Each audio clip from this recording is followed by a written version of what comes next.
Kasus kekerasan yang dilakukan ibu kandung terhadap anak kandungnya di Banda Aceh mendapat pendampingan dari Satuan Bakti Pekerja Sosial Kementerian Sosial Republik Indonesia.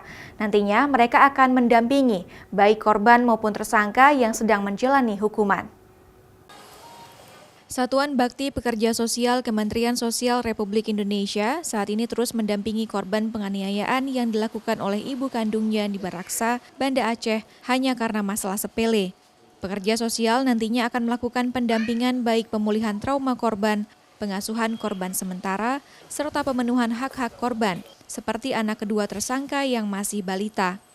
Selain itu, untuk tersangka kekerasan terhadap anak yang merupakan ibu kandung korban, juga akan terus diberikan pendampingan, mengingat perbuatan tersangka yang mengandung unsur pidana. Kita akan mengupayakan keluarga tetap melakukan pengasuhan untuk anak tetap di dalam keluarga untuk menghindari keterpisahan dari keluarga. Dan hal ini sudah dilakukan mediasi dan alhamdulillahnya kakeknya bersedia untuk melakukan pengasuhan terhadap dua anak.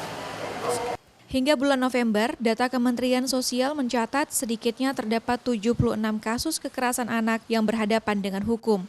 Yang paling dominan diantaranya merupakan kasus pencabulan terhadap anak. Syahril, Kompas TV, Banda Aceh.